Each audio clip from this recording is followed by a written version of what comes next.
Hello and welcome to another StarCraft 2 co-op video. Today we'll be talking about the mutator Void Reanimators. Void Reanimators have 200 HP, 200 shields. They spawn every 50 seconds after the first enemy is killed. There can be at most 4 on the map at the same time. They spawn from buildings, so clearing all buildings stops them from spawning.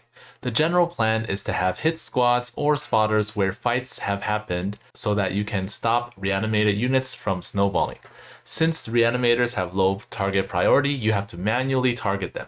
They also don't appear on the minimap, so you have to pay attention to where the action is happening and where they're coming from.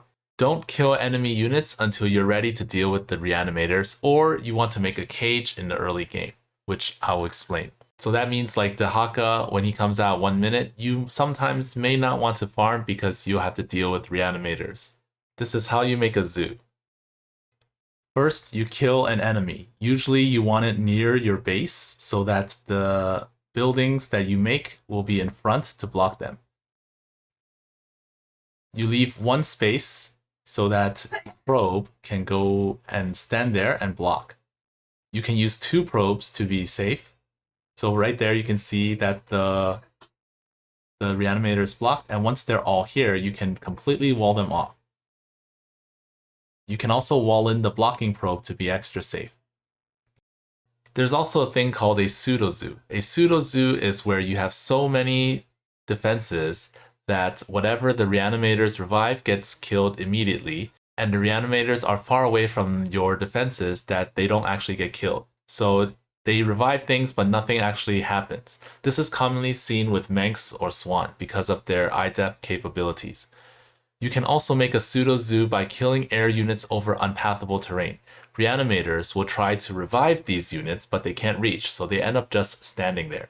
Sometimes you'll have to kill the units once more and then lure the reanimators far away. You can see that you have succeeded once the reanimator stands there and does nothing. You won't necessarily get all 4, but even 1 to 2 helps. There are 2 general ways to deal with reanimators. One way is to have a zone defense, so you can spread spotters out, control different parts of the map, and you stop reanimators when they get close. As you can see here in the footage, you basically have one main army and you just split off a few of your Diamondbacks to areas that you have already cleared. And if you see any reanimators, you go back and split off another group so that you have a second group to patrol another area, and then your main group can continue clearing the enemies or buildings.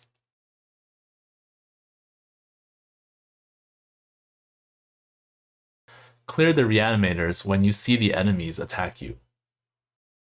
The other option is IDEF. You have a strong defense at home. You let the reanimators reanimate everything and you just stop whatever comes to your base, and then when the reanimators get close, you take care of them. The choice you make depends on which commander you're using and the map that you're playing. There are several maps that can be full cleared, such as the ones on top: Minor Evacuation, Missed Opportunities, Chain of Ascension, Temple of the Past, and Parcel. The ones that can't be full cleared are Mal Warfare and Void Launch. There are other ones that you can full clear, but in general, you probably don't want to full clear them because they're either out of the way or you might just finish before getting to that point. For Rifts to Core Hall, you're gonna basically snipe shards, so you can just defend at home. If you want, you can clear the entire third area and then defend in the center so that the reanimators only come from the right side. For Void Launch, there are only 2 to 3 paths depending on where you choose to defend. If you defend at the spawn points, it'll be narrower. At the conduits, it'll be wider. You can clear the whole map and spawn camp the entrance conduits if the mutators are easy. For Oblivion Express, you want to fight near both ramps on the low ground and defend there so the reanimators can be seen and you can shoot them from the high ground. For Lock and Load, you'll need a lot of spotters at key locations. The map is pretty big and they can come from any direction. For Minor Evacuation, there are few buildings, so what you can do is clear the whole left side first so that all the reanimators come from the right, and then slowly clear those buildings. The infested are not revived at all. Only Amon's forces are revived, so only the enemies from the attack waves and the early game Nidus Swarms.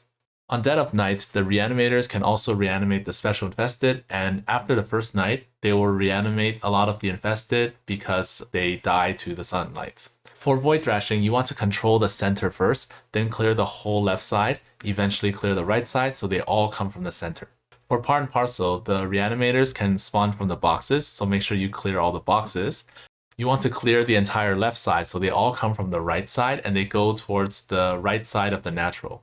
For Temple of the Past, the reanimators don't break rocks. You should try to full clear before 12 minutes. On Scythe of Amon, you can just defend the natural and the area at the 5 o'clock sliver, or just the main if you're going for a one-base sniping strategy. If you're gonna expand, you might want to clear the first and second bonuses to reduce the number of paths that the reanimators can take.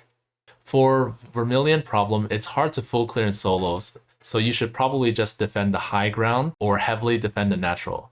If you don't clear like the left island and the top part, then you should leave some defenses in the main. For Chain of Ascension, you want to clear the second hybrid area, then the third, and keep hit squads there. Eventually work on full clearing the map. On Cradle of Death, it's difficult because there are buildings everywhere.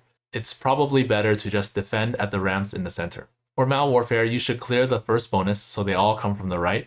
They do spawn from the unused towers, so once in a while you might see one on the left side, but you should like keep a building or something there to see that they have spawned there. On Missed Opportunities, you want to clear the first bonus and then the whole right side after 1530 wave, and then eventually work on full clearing the map. To deal with reanimators, Raynor should use marine hit squads and then use bunker tank at home. So either one, you can have hit squads everywhere or just IDEF with bunker tank. Kerrigan spreads Omega Worms. She can see where they start spawning. Omega Worms can also take a lot of hits. Artanis should put Dragoon hit squads everywhere and spread observers to see where they're coming from. Swan usually just IDEFs at home, and you can have floating factories in front to poke the reanimators with the laser. Zagara should spread creep, and you can burrow lings to get vision as well. Deep Tunnel can help you get to the reanimators instantly. Vorazun uses DT hit squads. Karax IDEFs at home, and you put ops in front. Monoliths can target down the reanimators. Abathur can use Toxic Nests. Remember to turn off the autocast so that they don't get used, and then you can deep tunnel directly to the reanimators. Alarak can leave pylons everywhere, use an overcharge when a reanimator gets close. You can also use Slayer or Destroyer hit squads. Nova can put Liberators at chokes and use Banshees to snipe reanimators. Stukov uses Diamondback hit squads, just like 4 or 5 of them. Phoenix can spread observers or pylons and then split champs to control different areas, similar to what Lone Wolf does. Dehaka uses Impaler hit squads, and you can supplement them with Primal Worms. Han and Horner uses Widow Mines and Hellions. You can spread Ravens because they're invisible and you can see where they're coming. You can also use Strike Fighters if you're out of position. Tychus spreads Outlaws, of course. Zeratul spreads observers everywhere and use DT hit squads. You can also project a few cannons. Stedman uses Ling hit squads. Your Stedalites will give you vision of basically everywhere, so once your Stedalites start getting hit, you know that there's something there. If you want to use F2, you can rely more on Gary Zone and Teleport to deal with reanimators, although that may slow down your objective. Manx can keep 2 to 3 bunkers in key locations where reanimators might come. And that's it for this guide. Like and subscribe if you enjoyed the content. Share this with your friends who are having trouble with Void Reanimators.